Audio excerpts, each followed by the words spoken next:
You're listening to the SSPX podcast. We're happy to present another installment of True Heroes, stories of the lives of the saints, delivered by Father Thomas Tamm. Father has also put together a video of each of these episodes. You can see the video at sspxpodcast.com. Now, here's Father Tamm. The Lord is nigh unto them that are of a contrite heart, and he will save the humble of spirit.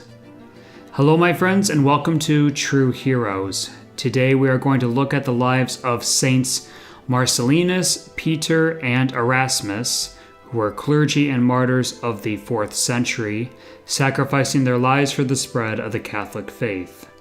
There is very little on Saint Erasmus, so we will be focusing primarily on the other two.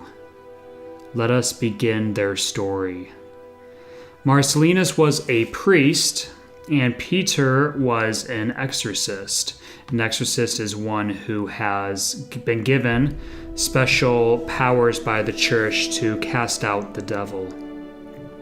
Both were of the clergy of Rome and eminent for their zeal and piety.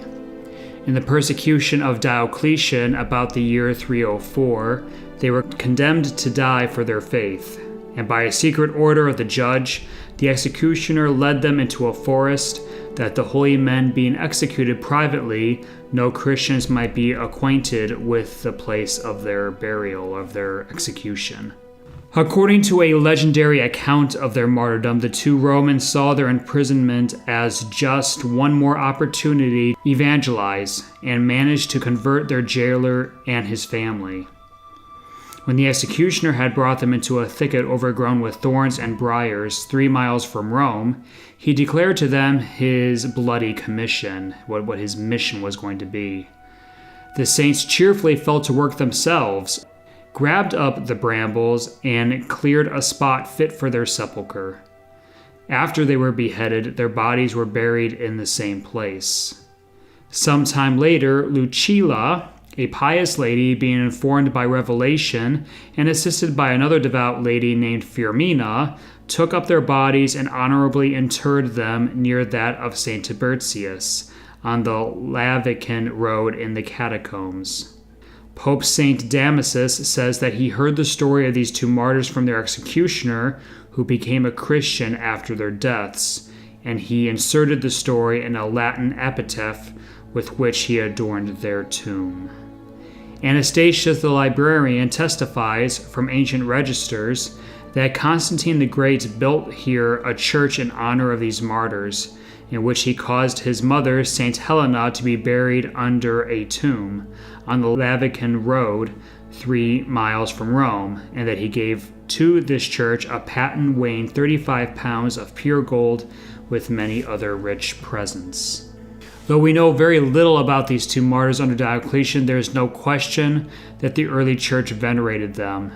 Evidence of the respect in which they were held are, in fact, the basilica that Constantine built over their tombs. On to Saint Erasmus. He suffered torments and a cruel death, also in the persecution of Diocletian at Formiae in the year 303. Erasmus was the bishop of Formiae, Campania, Italy, and suffered martyrdom during Diocletian's persecution of the Christians, around a year before Saints Marcellinus and St. Peter. He once fled to Mount Lebanon during the persecution and lived a life of solitude there for some time, being fed by a raven. After the emperor discovered his whereabouts, he was tortured and thrown in prison. Legend claims that an angel released him, and he departed for Illyricum, eventually suffered a martyr's death. Legend records that when a blue light appears at mastheads before and after a storm, the seamen took it as a sign of Erasmus's protection. This was known as St. Erasmus's fire. The blue electrical discharges under certain atmospheric conditions have also been seen on the masts or riggings of ships.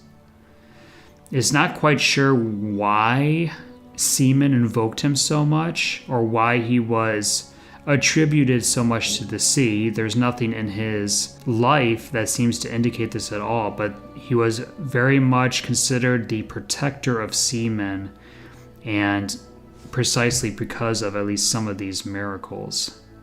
Erasmus is also invoked against stomach cramps. This came about because at one time he had hot iron hooks stuck into his intestines by persecutors under Emperor Diocletian, but these wounds he miraculously endured.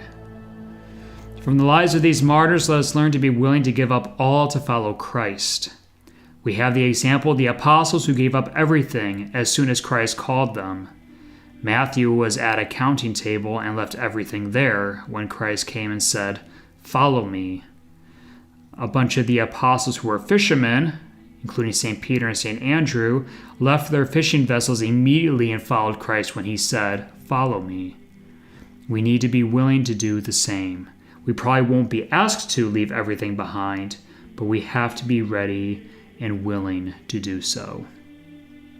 Tomorrow is a feria, so we will continue with our relics of Christendom.